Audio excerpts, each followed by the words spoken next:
Bonjour à tous, merci de nous rejoindre dans cette salle Barjavel. Ce plateau qui ce matin est réservé à une conférence sur la maintenance industrielle, sur la maintenance dans les installations industrielles, qui s'intitule donc « Réussir sa maintenance prévisionnelle ». L'analyse prévisionnelle consiste pour l'industrie à maîtriser suffisamment la connaissance du comportement d'un équipement en service, à la fois sur son état de santé et sur son usage, pour estimer la disponibilité, la fiabilité et la sécurité lors de son fonctionnement ultérieur. Ça paraît presque une lapalissade, mais c'est important de le rappeler, car la disponibilité de nos installations industrielles conditionne leur rentabilité, conditionne le confort de travail et la sécurité des opérateurs. C'est donc quelque chose d'absolument fondamental. Nous réunissons pour cette conférence 4 experts. J'ai autour de moi Tahar Claby, bonjour. Jean-Yves Bayer, bonjour. Nicolas Marie, bonjour. Et Philippe Despès. Bonjour. Je vais tour à tour leur passer la parole pour qu'ils se présentent très rapidement et nous attaquons les questions et le fond du débat immédiatement après. Je passe tout de suite la parole à ma gauche à Nicolas Marie. Présentez-vous. Bonjour Nicolas. Bonjour à tous. Donc, Nicolas Marie. Depuis le 1er mars, directeur du développement produit chez John Deere et anciennement directeur de la maintenance des implantations et de l'environnement. Voilà. D'accord. Je passe la parole à Jean-Yves Bayer. Bonjour à tous. Donc, moi, ça fait 15 ans que je propose des services au sein d'Enovia, société que j'ai fondée avec mon épouse, et on travaille notamment sur le triptyque homme, méthode et évidemment outils, qui est l'objet d'une partie de la conférence. Ensuite, Philippe Despès, qui êtes-vous? Que faites-vous?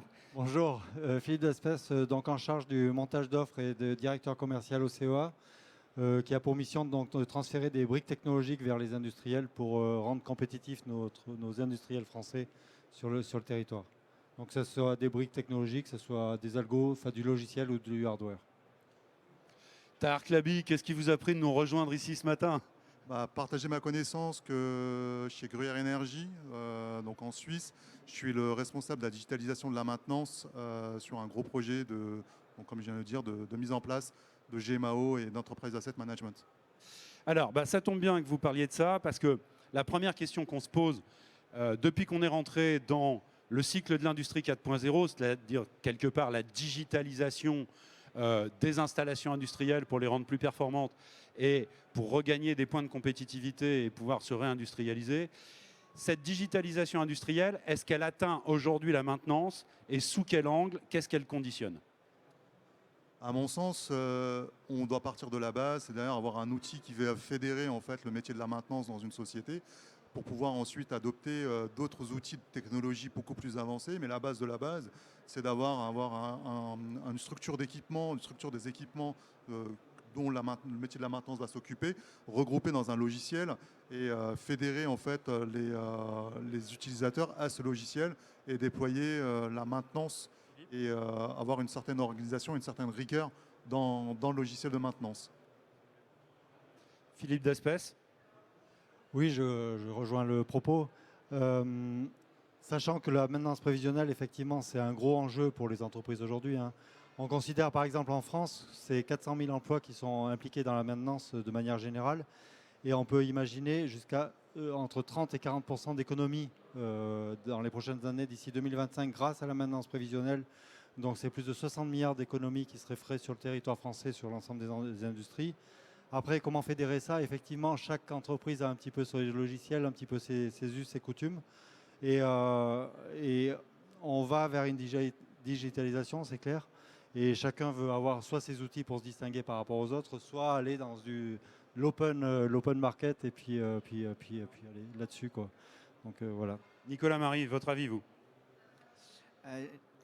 Je dirais les choses en plusieurs étapes. La première, c'est la GMAO. Il y a encore des entreprises qui probablement ne l'ont pas. Nous, on fait partie de celles qui l'ont depuis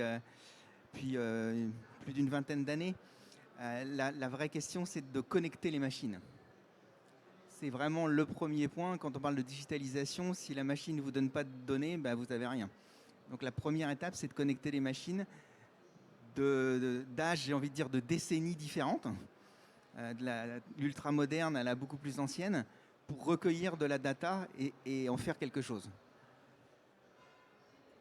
Alors, Jean-Yves, pardon. Ouais, en fait, la maintenance, c'est par rapport à la digitalisation, c'est un peu un corps sans tête. C'est-à-dire qu'il y a beaucoup de technologies, beaucoup d'informations qui arrivent. Les techniciens, les responsables de maintenance sont énormément sollicités. Les DSI croulent sous les propositions. Et à un moment, il faut faire le tri au milieu de tout ça. Et donc, le choix, à mon sens, et on en parlera sûrement après, il ne se fait pas forcément sur la meilleure technologie. Il se fait sur la technologie qui va pouvoir être adoptée par le dernier de cordée, celui du bas. Parce qu'on parlait de données connectées, mais à un moment, il y a de la donnée qui n'est pas connectée. Et si le technicien, à un moment, fait un refus d'obstacle, le projet est mort-né. Si ça lui apporte rien, si ça lui parle pas, même si c'est brillamment expliqué et que potentiellement, ça amène des sources de gains inépuisables, il y a nombre de projets. On a travaillé sur 220 usines depuis 15 ans dans 22 pays. Et on voit toujours les mêmes schémas qui se produisent. Et avec en tâche de fond, et c'est un sujet, je pense qu'il faudra aborder, la formation des gens. Alors, est-ce que la difficulté du domaine de la maintenance, c'est pas précisément le fait que c'est une activité qui est à la croisée de tous les chemins? Philippe Despès? Oui, la maintenance, d'autant plus la maintenance prévisionnelle, il y a la croisée sur la partie hardware, donc la partie tout ce qui est captation d'informations pertinentes.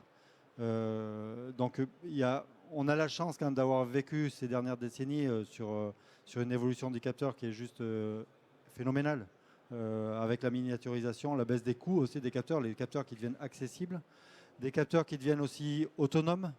Donc de plus en plus, on souhaite avoir potentiellement un système qui est autonome en énergie. On n'a pas besoin d'aller l'alimenter, il est capable d'envoyer son information tout seul, donc avec du energy harvesting. Et la croisée des chemins aussi, effectivement, sur un protocole de communication qui soit commun. Donc ça peut être à l'intérieur de l'usine et puis après peut remonter les informations vers le cloud. Donc c'est des télécoms, c'est du capteur, c'est du stockage d'énergie, c'est de la consommation, c'est l'électronique. C'est aujourd'hui l'approvisionnement de composants avec la grosse difficulté sur les pénuries d'alimentation. Et c'est l'intelligence artificielle, évidemment. On essaye de faire de plus en plus de calculs embarqués pour minimiser les consommations. Et puis des aspects sécurité, donc minimiser les consommations et éviter d'envoyer des informations inutiles qui puissent être exploitées soit par la concurrence, soit par des espions, et puis faire du dommage collatéral, évidemment. Alors, nous avons été rejoints par Olivier Summing, que je remercie. Je ne sais pas si vous le savez, mais il y a des grosses difficultés de transport ce matin. On a vécu quelques-uns, pas mal de galères avec des changements assez scabreux de quais en plein milieu de la campagne. Enfin, c'était le genre d'événements qui nous laissent des souvenirs et qui nous font rigoler, mais après seulement, Olivier.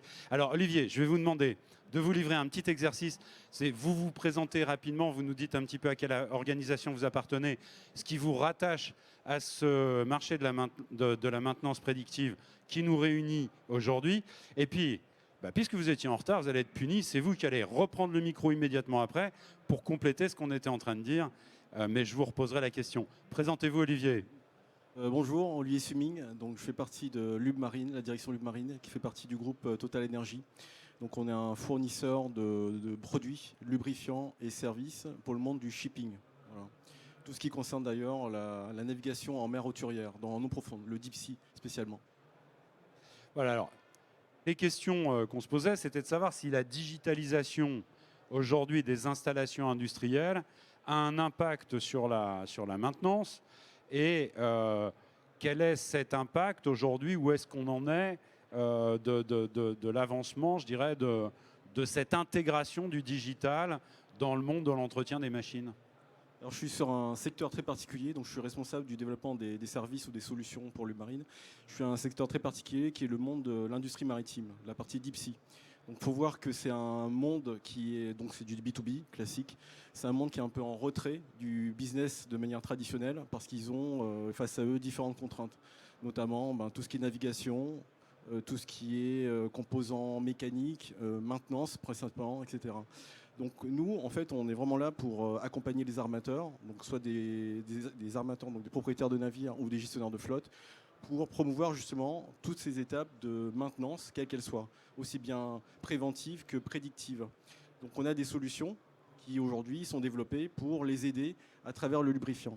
Pour être simple, donc la maintenance, il y a tous des experts autour de la table, donc je ne vais pas refaire leur discours.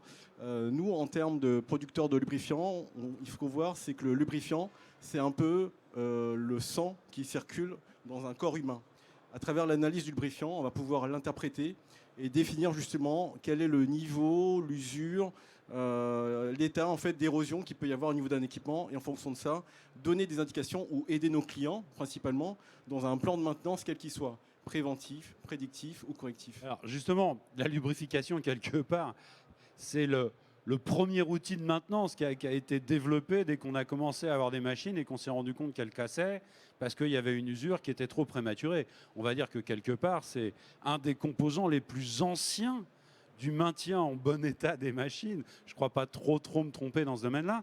Mais est-ce qu'il y a des choses qui changent aujourd'hui? C'est-à-dire, est-ce qu'on peut avoir des capteurs qui nous informent sur les pertes de capacité, aussi bien en termes de chargement avec des impuretés, avec des... Bon, on sait très bien que, par exemple, on a de l'acide sulfurique qui va, dans certains cas, se fabriquer. Est-ce qu'on a des choses qui nous permettent de dire, sans avoir besoin d'ouvrir et d'arrêter la machine ou autre, de dire, bah, tiens, là, mon huile se dégrade, ou au contraire, bah, ça se passe plutôt pas mal? C'est là justement le point important, même si c'est un produit, on va dire, historique, il reste en fait un pilier de la maintenance. Donc à travers le lubrifiant, vous allez pouvoir justement définir quel est le niveau optimum. Ce qu'il faut faire attention, c'est que si vous sous-lubrifiez, vous risquez de casser. Si vous surlubrifiez, vous avez aussi de l'encrassement et des risques, notamment au niveau des équipements mécaniques. Donc nos experts sont là justement pour aider les clients, capter des données. Vous avez deux types de collecte. Soit vous faites effectivement, comme disait mon collègue, la personne qui est à ma droite, de l'analyse online avec des capteurs. Vous allez capter, vous allez mesurer, vous allez interpréter, etc. C'est un métier qui n'est pas évident. Je vais donner peut-être quelques exemples par la suite. Soit vous pouvez aussi collecter des données, les analyser sur place, en laboratoire, et aider toujours nos clients dans leur plan de maintenance préventif ou prédictif. Donc il y a à la fois presque de la donnée avec une utilisation temps réel, et puis il y a des choses qui sont peut-être beaucoup plus décalées dans le temps, puisqu'on va tirer des analyses. Alors, est-ce que ça se retrouve, bon, ce qui vient d'être décrit pour un composant qu'on connaît tous, hein, bien sûr, le lubrifiant, est-ce que ça se retrouve à d'autres à d'autres étages? Est-ce qu'il y a d'autres types qu'on s'appelle de composants comme ça qui entrent dans les installations industrielles, qui peuvent, je dirais, connaître un schéma assez similaire? Jean-Yves Bayard? Oui, alors juste pour compléter ce que tu disais, il y a 60% des dégradations de roulement qui sont dues à un problème de lubrification, enfin de graissage. Et le problème de graissage, effectivement, sous ou sur graissage, mais celui qui fait le graissage, c'est un graisseur. C'était un métier. Et c'est pas parce que ça déborde que c'est bien, et c'est pas parce que je graisse jamais que c'est bien aussi, parce que j'ai des roulements lubrifiés à vie. Donc voilà, donc ça c'était une petite parenthèse. Après sur la question, oui, alors les machines tournantes se prêtent évidemment bien, mais ça depuis 50 ans, ça se prête bien à des méthodes d'analyse prévisionnelle, donc pour anticiper les pannes. Et je distinguerai par contre deux cas. Il y a les usines, je veux dire, de process qui produisent un bien qui est immatériel, qui peut être un produit, qui peut être de l'électricité, qui peut être de traiter des déchets, de l'eau, etc. Donc là, où on a de la chimie, où on a un parc très hétérogène de machines et avec des technologies très différentes, surtout qui s'accumulent au fur et à mesure de l'évolution et des mises à jour de l'usine. Et après, on a le manufacturing, où là, on est sur des outils ou des stations de fabrication qui vont être comme des machines-outils, qui vont être peut-être plus standardisés, plus normés, avec des protocoles plus standardisés, même si ils ne sont pas homogènes pour le moment. Mais il y a beaucoup de technologies et de solutions qui sont développées pour le manufacturing, et notamment tout ce qui est analyse prévisionnelle basée sur l'analyse des défauts d'une manière statistique. Donc soit parce que j'ai un parc avec beaucoup de machines et j'ai peu de panne, mais statistiquement, j'arrive à trouver des corrélations et des règles. Par contre, et l'erreur qu'on voit parfois, c'est que des gens prennent ces technologies-là et les déploient sur des industries de process, alors que là, on n'a pas du tout cet effet statistique. C'est la même chose pour les outils de GMAO. Quand je prends un outil qui est fait pour une usine Volkswagen et que je la mets sur une centrale thermique, ça ne se passe pas bien. Donc il y a cette quand même adéquation aussi à trouver entre La difficulté, c'est de trouver les personnes qui vont faire cette connexion entre j'ai un outil, qu'est-ce que j'en fais dans le contexte, et surtout comment j'emmène les gens avec moi pour que cet outil-là vive et soit utilisé et puisse délivrer toute sa capacité. Nicolas Marie. Oui, je voulais juste reprendre peut-être un petit peu de hauteur. On est tout de suite rentré dans le détail de solutions. On a parlé de capteurs, on a parlé d'analyse d'huile. C'est pour dire que la stratégie fondamentale, c'est de transformer la maintenance, j'ai envie de dire, d'une maintenance qui était historiquement basée sur le temps à une maintenance basée sur l'utilisation de l'équipement et de manière un peu ultime, une maintenance basée sur la santé de la machine, que ce soit la machine qui vienne vous dire quand il est temps d'intervenir, et idéalement suffisamment tôt pour qu'on puisse intervenir. Et ça, c'est la stratégie globale. Et si on un petit peu dans le détail, là on a donné quelques exemples. Moi j'ai envie de dire que la clé, c'est d'adapter l'analyse aux besoins.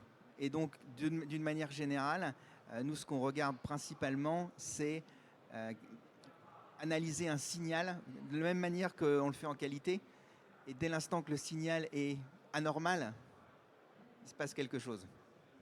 Alors Claby. Alors je vais reprendre aussi un autre angle par rapport à ça.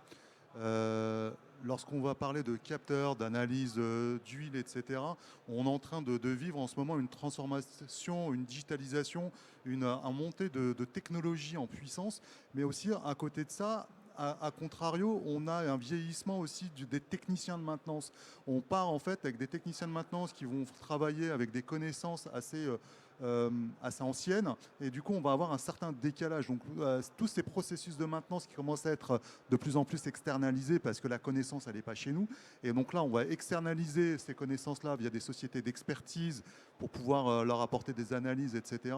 Mais à côté de ça, on est en train de construire un gap de connaissances qu'on n'est pas en train d'essayer de rétablir pour le futur. Donc là, il y a vraiment, il faut prévoir ça, il faut prévoir peut-être inventer des certifications, d'inventer des formations complémentaires pour pouvoir monter les techniciens de maintenance, les techniciens en compétences. Compétences, oui, oui. Exactement. Et la compétence se perd. Et là, il faut faire en sorte, si on veut assurer vraiment une industrie du futur, il faut aussi assurer la formation du futur. Ça, c'est quelque chose de très important. Je pense qu'on va carrément consacrer un volet à cette notion de qu'est-ce qui évolue pour le technicien de maintenance. Restons pour l'instant sur les installations, les composants, les choses qui nous permettent aujourd'hui d'avoir une maintenance plus intelligente. Et puis ça, c'est un élément absolument fondamental, et je pense qu'il y aura beaucoup à dire là-dessus. On va se garder une très très grosse séquence là-dessus, mais je pense que c'est mieux que de l'évoquer. Mais vous avez raison de soulever cette question-là à ce point du débat, parce que bien évidemment, on va essayer de ne pas l'oublier. Philippe Despès, vous vouliez ajouter quelque chose? Oui, je rejoins par rapport potentiellement aux inquiétudes que peuvent avoir certains industriels pour se dire finalement je maîtrise plus ce qui se passe chez moi parce que c'est des experts, c'est des gens qui font ça à ma place. Ceci étant, on parle d'intelligence artificielle, on parle de data, on parle de tous ces éléments. Malgré tout, il y a le savoir-faire de l'industriel.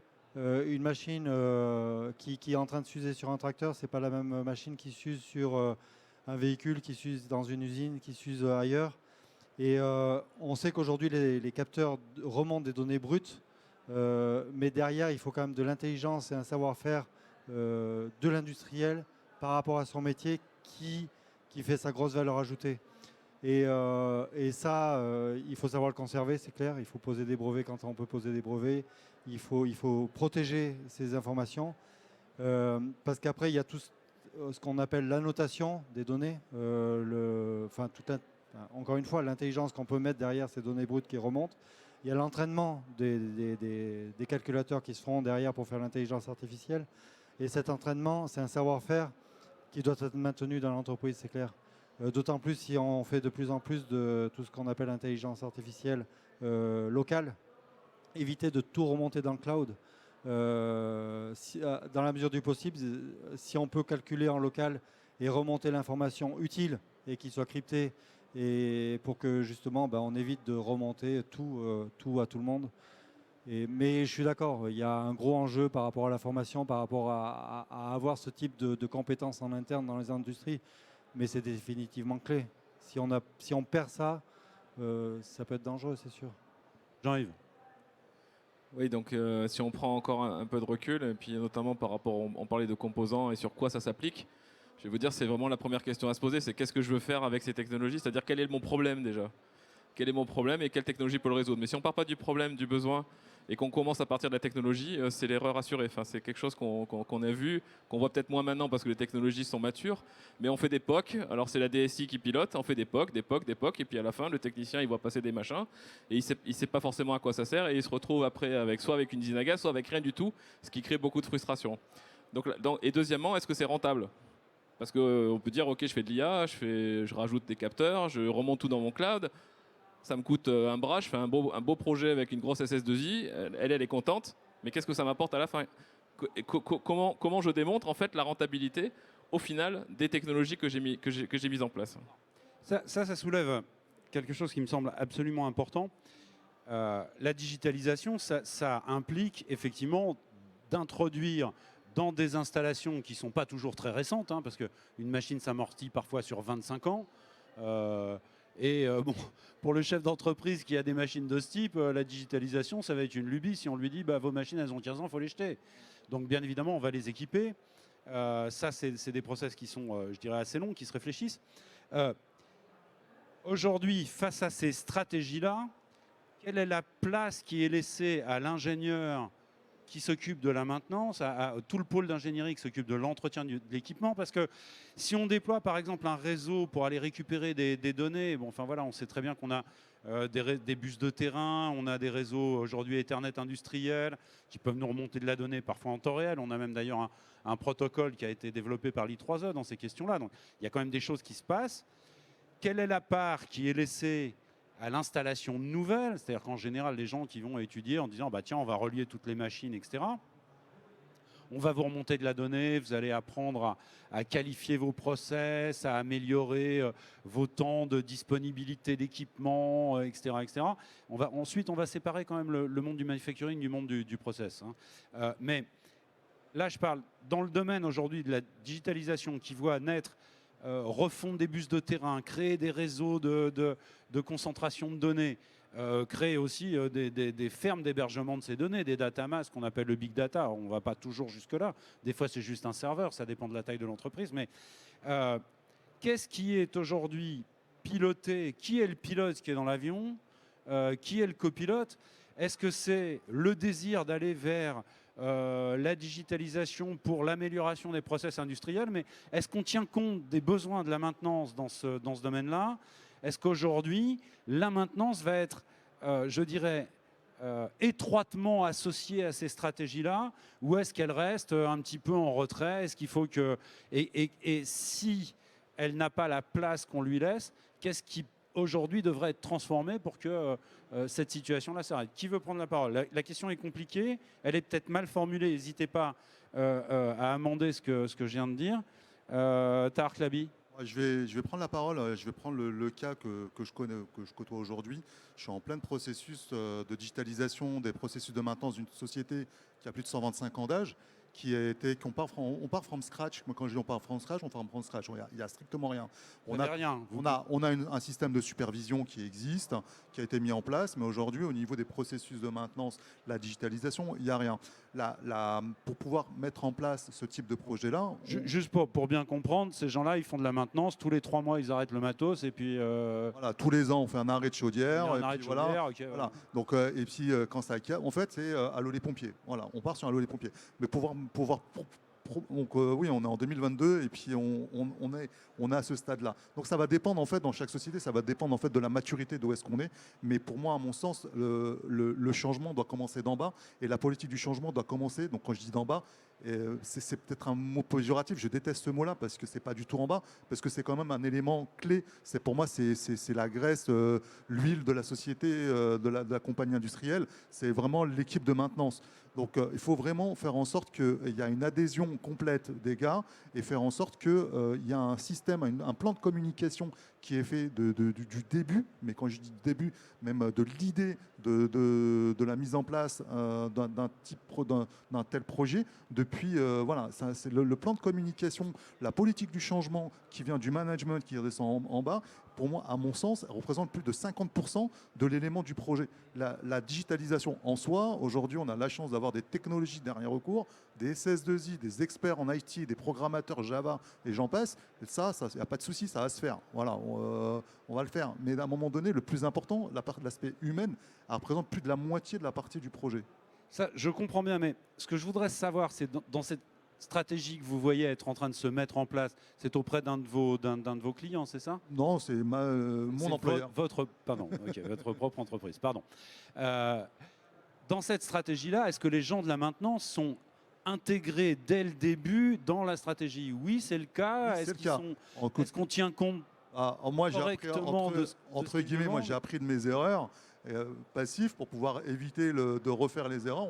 On apprend comme ça. Et c'était moi, quand je suis arrivé dans la société, pour moi, c'était la condition sine qua non. Sans ça, le projet va droit dans le mur, à mon sens. Oui, et juste impliqué, impliqué, ça ne veut pas dire inviter à une réunion. Hein. Ça veut dire carrément ils aient un pouvoir de décision. Ouais, oui, bien sûr, c'est comme ça que je l'entendais. Mais ce que je veux dire, c'est quand on parle par exemple de déployer un réseau et des bus de terrain ou des choses de genre, parce que un des éléments aujourd'hui, c'est de remonter de la donnée quand même. C'est elle qui nous apprend quand même beaucoup de choses sur ce qui se passe, je dirais, dans des je me trompe, enfin vous m'arrêtez si je dis des bêtises, hein, mais on va dire que c'est un des pans importants aujourd'hui de la digitalisation. Est-ce que le monde de la maintenance est associé aux choix aux arbitrages qui sont faits dans ce domaine-là? Est-ce qu'on doit arbitrer entre un bus de terrain ASI ou un autre type de technologie? Est-ce que aujourd'hui ces gens-là sont écoutés? Est-ce qu'ils sont intégrés directement? Nicolas Marie? Alors, en tout cas chez nous complètement, mais moi j'ai envie de dire on ne fait pas de la digitalisation pour digitaliser. Non, mais c'est clair, oui, bien sûr. L'objectif numéro 1, c'est d'améliorer encore et toujours l'efficience des lignes, l'efficience des moyens de production. Et donc, il faut cibler ce sur quoi il faut qu'on travaille, ce sur quoi il faut mettre l'accent. Donc, je crois que monsieur l'a dit tout à l'heure, on a avec une GMAO la capacité d'identifier assez rapidement sorte de ranking des équipements en termes de perturbations, en termes de temps de cycle, qui permet de concentrer les efforts et à partir de là, d'identifier par des parétos de panne sur quoi est-ce qu'il faut se concentrer et donc est-ce qu'il faut digitaliser cette partie-là pour recueillir de la data. Sinon, ça ne sert à rien. C'est clair, mais vous êtes bien d'accord que... Donc, à partir du moment où on a fait le choix la maintenance, elle est plus que partie prenante. Elle est la compétence technique numéro 1 sur le domaine. Donc c'est elle qui joue un rôle clé dans la définition des besoins et comment est-ce qu'on... Donc chez vous, c'est déjà le cas. Ces gens-là les équipes de maintenance sont intégrées directement à tout choix de transformation structurelle. Absolument, de manière ciblée. D'accord.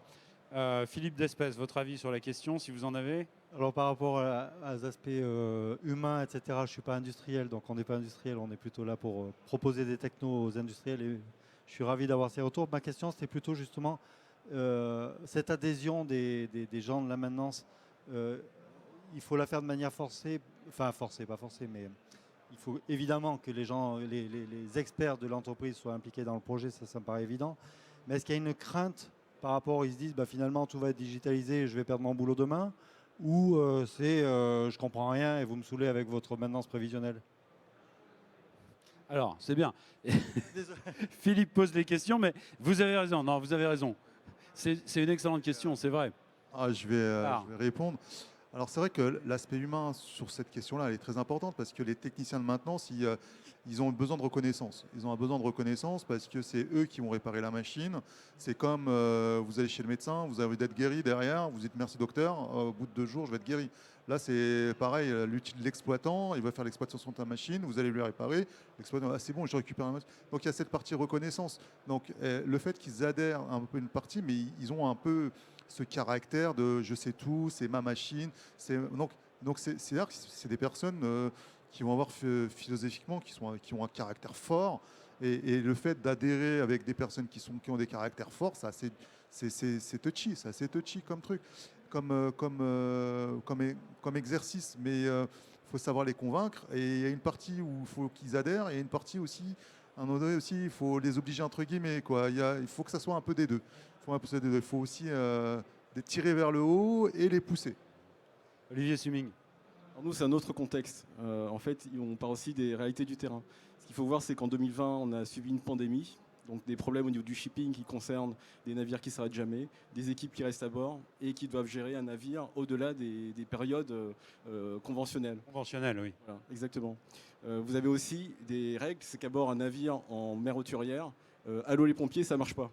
Donc vous êtes seul en mer, vous avez une équipe à bord et le chef mécanicien, il peut que s'en prendre à lui-même et chercher à résoudre des problèmes.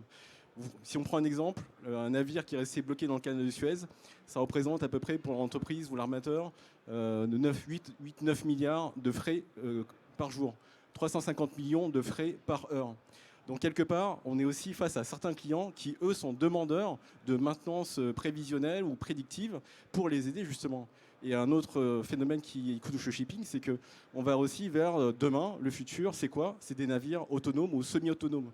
Donc moins d'équipage à bord, moins de techniciens de maintenance et un chef mécanicien qui va vraiment être limité à un nombre réduit.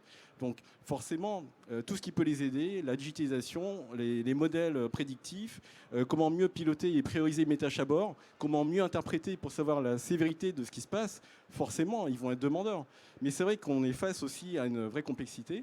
Et ben, c'est notre rôle d'organiser également le changement, vulgariser qu'est-ce qu'on leur donne comme information, favoriser l'interprétation et les aider concrètement dans l'opérationnel. Pas juste leur dire, ben voilà, vous avez X% de prévision et qu'est-ce que vous en pensez, quoi. C'est vraiment donner des guidelines à nos clients. Alors là, on est dans un cas, alors effectivement, qui est intéressant parce qu'il y a une dramatisation du fait des conditions extrêmes dans lesquelles les bateaux peuvent avoir à circuler. Alors ils peuvent effectivement, dans le cas de celui qui s'est retrouvé en panne en plein milieu du canal de Suez, alors il n'était pas en panne en fait, hein, il était allé se mettre dans un banc de sable et il s'était mis en travers du canal, c'était même pas une panne, enfin, donc effectivement, mais quelque chose qui a généré quand même un peu de, comment dire, un petit peu de transpiration, je pense, dans quelques bureaux d'études, on a dû réfléchir. Il y a un caractère extrême parce qu'effectivement, donc, l'équipe qui est à bord est d'une certaine manière seule à bord. Elle peut être à plusieurs heures, voire parfois plusieurs jours d'une aide extérieure si les conditions, par exemple, météo ou les distances ne permettent pas de leur envoyer une équipe d'appui, par exemple. Donc, dans ce caractère-là, je veux dire, comment est-ce qu'on bâtit les modèles? On ne bâtit pas les modèles sur un seul bateau, on fait du regroupement de données. Comment ça se passe? Expliquez-nous un petit peu. C'est là où en fait, chez nous, pour le shipping, le modèle est vraiment compliqué. Parce qu'en général, les modèles, ça se base sur la collecte de données et trouver des modèles de corrélation entre différents scénarios. Dans le shipping, en fait, rien n'est généralisé. Des navires, en fait, sont construits par deux, des sister vessels. C'est-à-dire que tous les moteurs qui sont construits ne permettent pas, enfin, ils sont tous indépendants, même si c'est le même constructeur, les mêmes modèles. Ils sont indépendants, autonomes les uns par rapport aux autres. En revanche, on a toujours capacité, parce que l'intelligence artificielle, les modèles prédictifs, etc., s'améliorent, à trouver des modèles de corrélation. Nous, on le fait déjà au niveau de nos analyses de lubrifiant. On permet de mesurer non plus par titration chimique, mais par modèle d'intelligence pour donner des recommandations aux clients. C'est un domaine qui va de mieux en mieux s'améliorer pour le futur. Ce qu'il faut voir, c'est qu'au niveau du shipping, donc on a une flotte limitée, hein, c'est à peu près 75 000 navires de la flotte mondiale. Il y a à peu près 2% ou un peu plus qui font de la maintenance prédictive. Donc on est vraiment sur un modèle qui arrive sur le marché et qui va de mieux en mieux se développer par rapport au business, ça c'est clair. Bon, On reviendra sur cette question parce que je pense qu'il y a des choses à creuser, surtout dans le caractère prédictif, parce que là, du coup, vous parlez de modèle, vous parlez d'un certain nombre de choses. Je vais revenir à des choses un peu plus terre à terre. Ce modèle de maintenance prédictive aujourd'hui, quel est son niveau de maturité dans les industries de fabrication, dans le manufacturing? Moi, Marie moi, je dirais modéré. Très modéré, en fait. Alors, je serais très intéressé de voir concrètement beaucoup d'entreprises en situation de nous dire j'ai une maintenance prédictive sur l'ensemble de nos équipements. Nous, on en a plus d'une centaine. Clairement, clairement non. C'est pour ça que je réinsiste sur cibler. Je réinsiste sur on analyse un signal. Ça peut être le lubrifiant, ça peut être le bruit, ça peut, voilà, tout type. Et dès l'instant qu'on voit quelque chose qui est différent du signal qu'on a traduit comme normal, on sait qu'il se passe quelque chose et on apprend de ça. Et à partir de là, on creuse, on essaye d'identifier quels sont les éléments identifiants de ça qui vont nous permettre de déclencher du prévisionnel et du prédictif.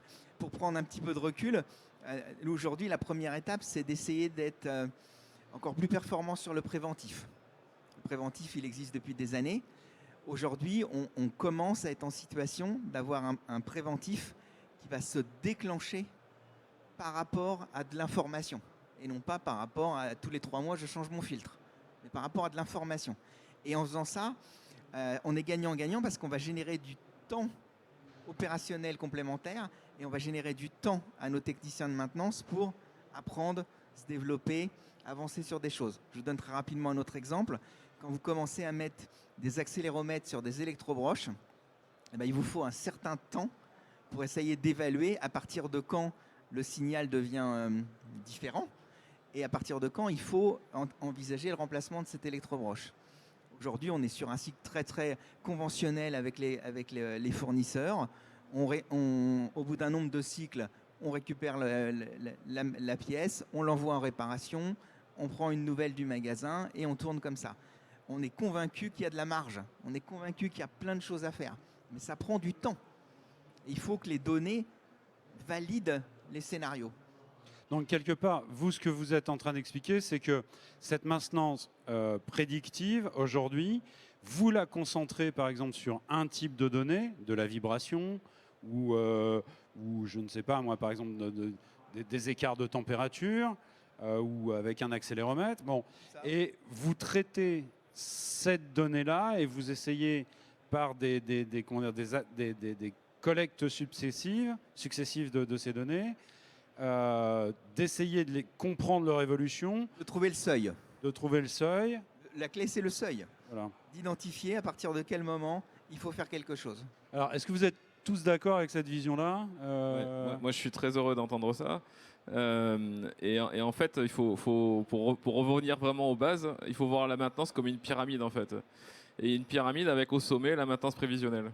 Mais si on n'a pas la base de la pyramide, c'est pas la peine de mettre le toit avant la fondation. C'est-à-dire si on ne maîtrise pas son correctif, maîtriser son correctif, ça veut dire trouver la pièce de rechange quand ma pièce casse.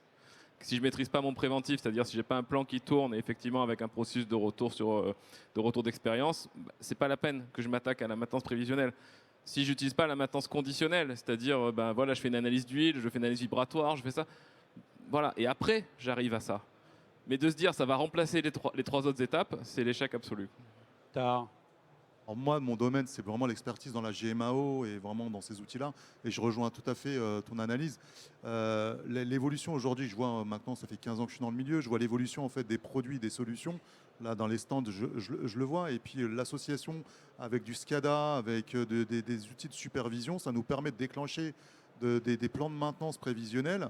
Donc on ne plante plus maintenant de plans de maintenance préventif. C'est vraiment du prévisionnel.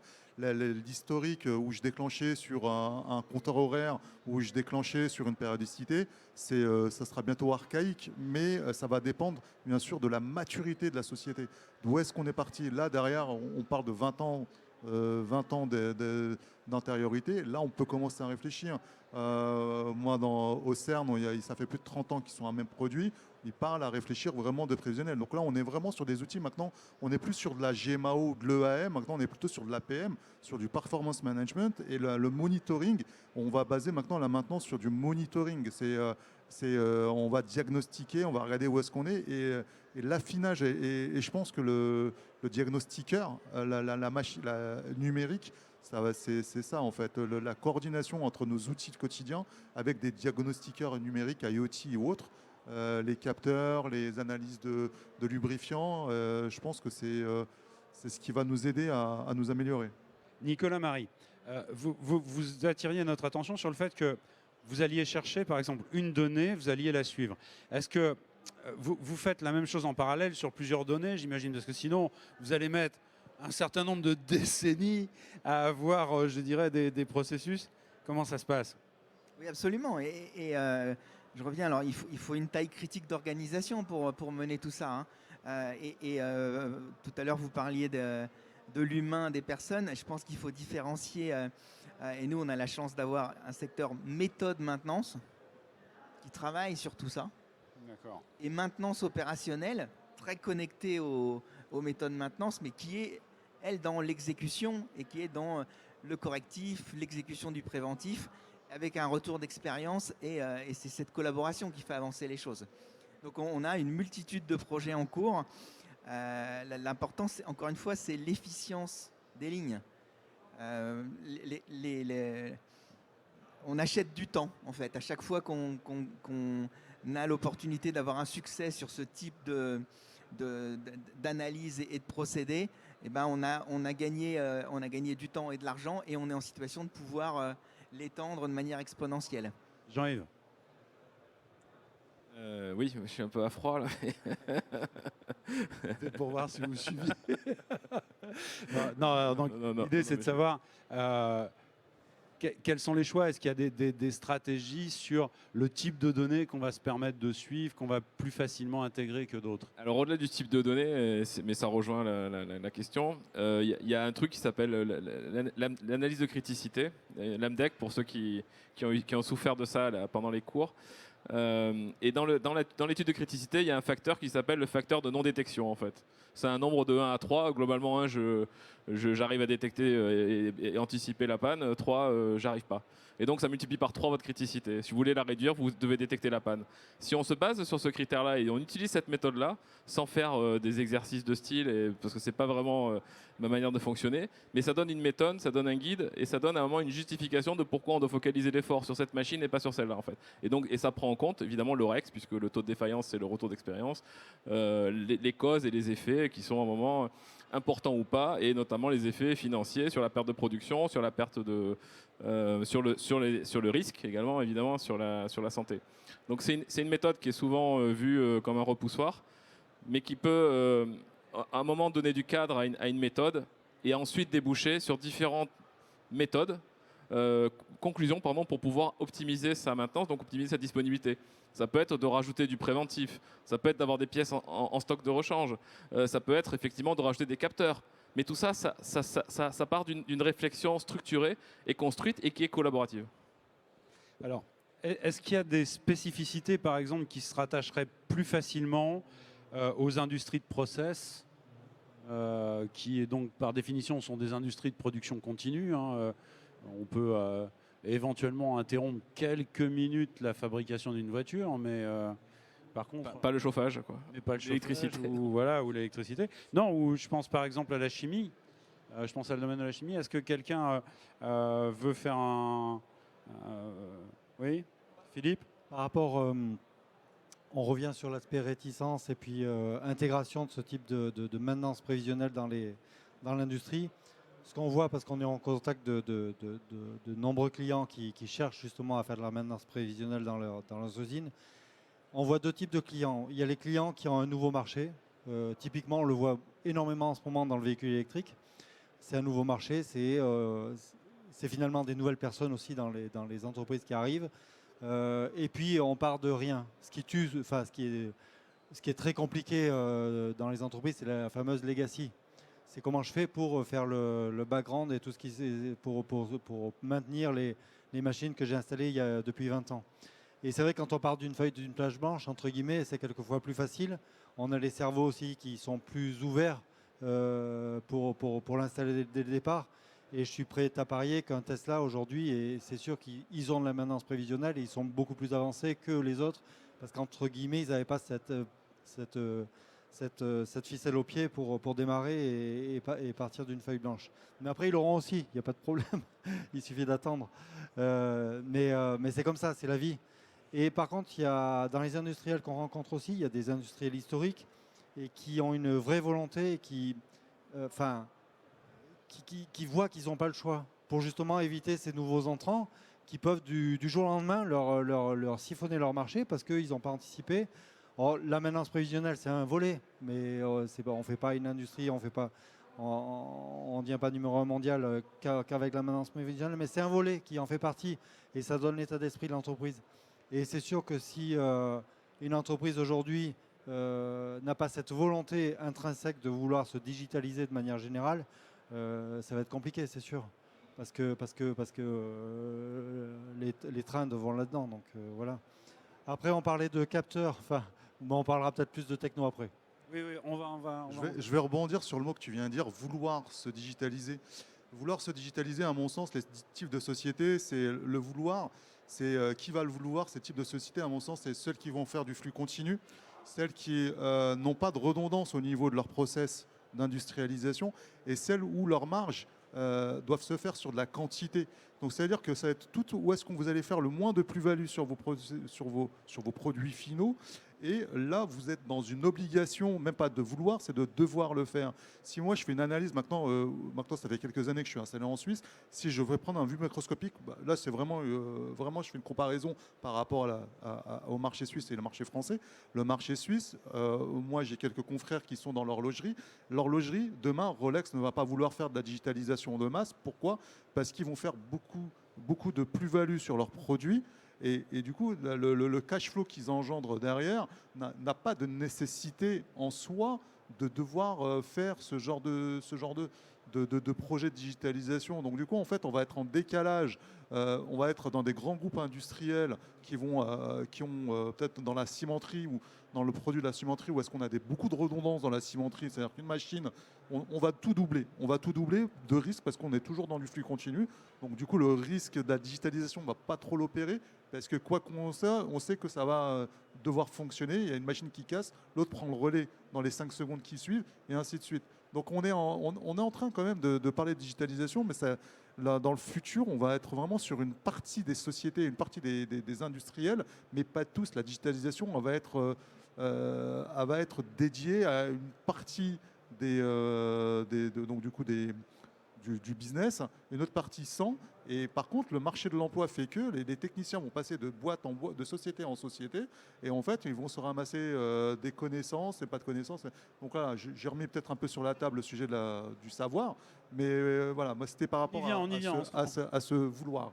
On y vient, on s'en rapproche. Nico. Ouais, je veux bien rajouter quelque chose, notamment pour pondérer ce que j'ai dit sur modérer.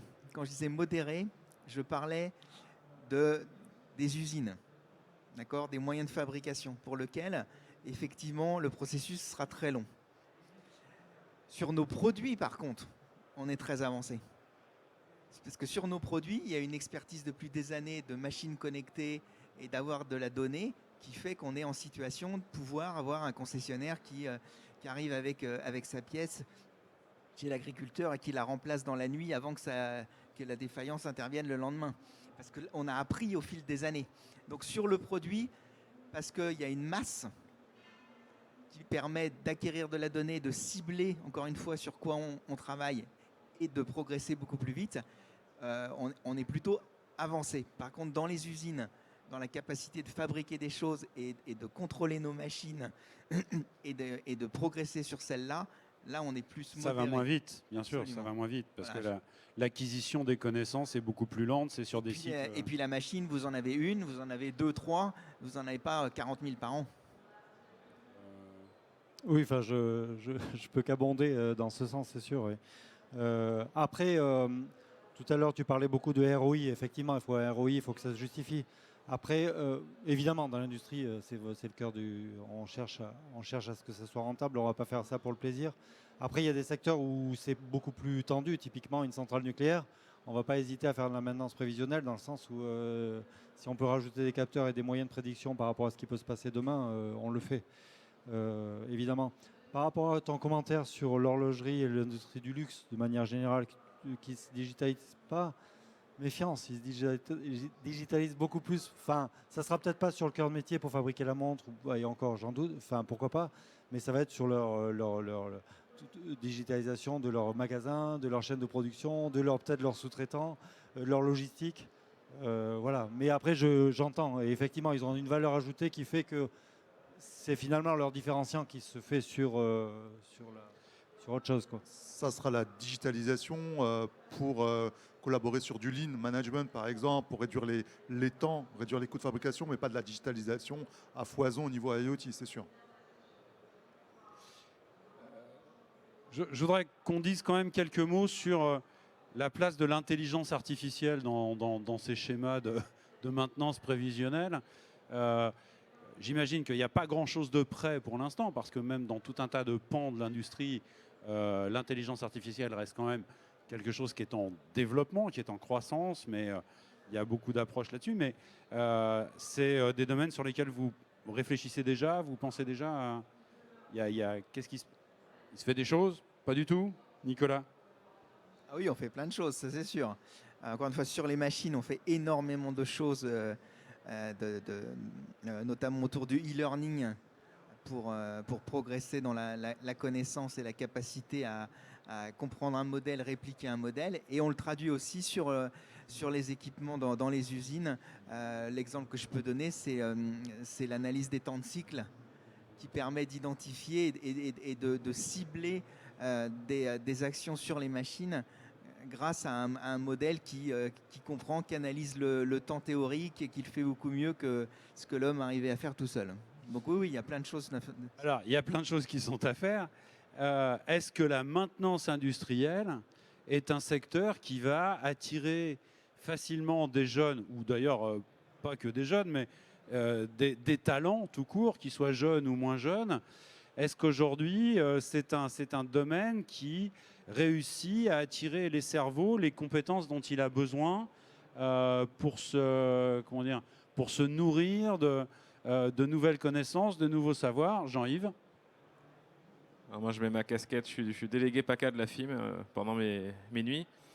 Et non, la maintenance, c'est un métier qui est dévalorisé, mais c'est en complète contradiction avec la réalité. C'est-à-dire, c'est un métier qui est très bien rémunéré, qui est très recherché, et qui offre et qui devient de plus en plus technique en fait. Donc, et qui nécessite de l'expertise, puisque plus on va aller vers l'automatisation et l'utilisation, et notamment quand on va parler d'intelligence artificielle, il va falloir quelque part que notre technicien méthode maintenance ou ingénieur maintenance se transforme un peu en data scientist, ou en tout cas ait les notions qui vont lui permettre de comprendre ce que va lui raconter le data scientist. Lui va apporter la compétence métier. Donc le nerf de la guerre actuellement, c'est qu'il n'y a pas de technicien de maintenance, les gens n'en trouvent pas, il n'y a pas assez de formation. Pourtant, ce sont des métiers qui, comme je l'ai expliqué, qui recrutent.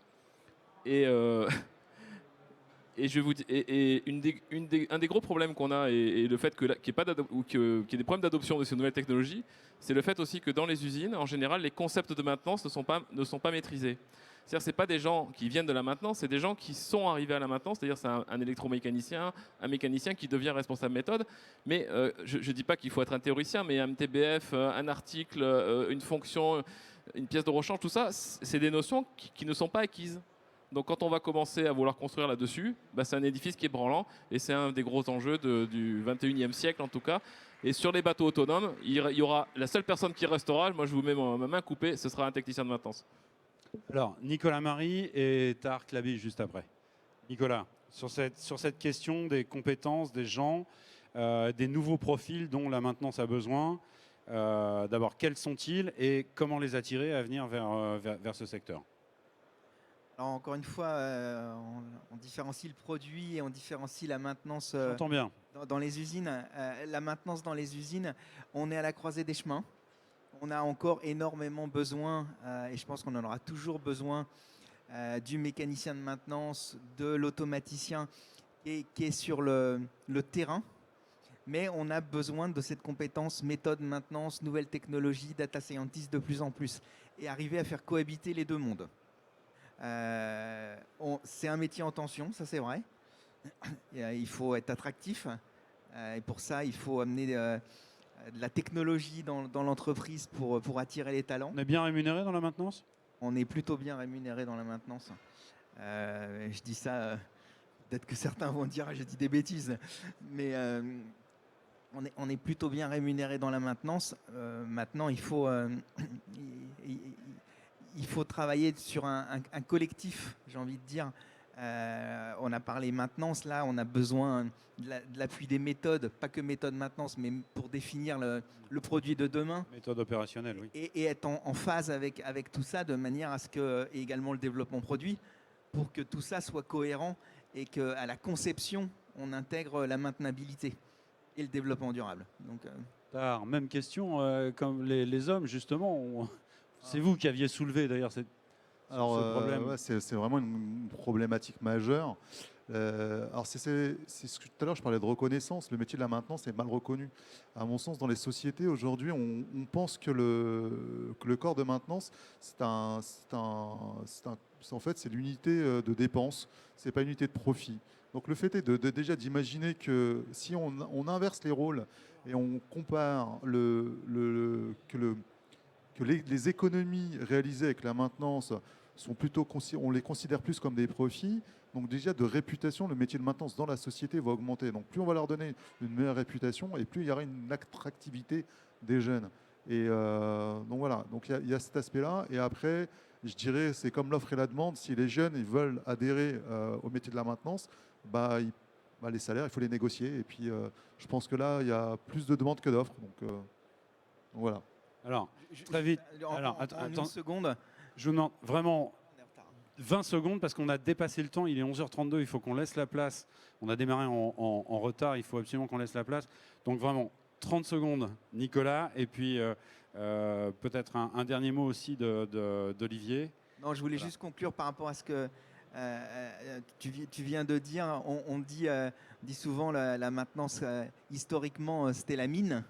Et moi, j'ai envie de dire, dans la mine, il y a des pépites. Donc, allons les chercher. C'est une belle image. Olivier, juste un mot. Juste un mot pour finir, en fait, après pour revenir à comment faire venir des talents, il y a aussi la possibilité de mobilité.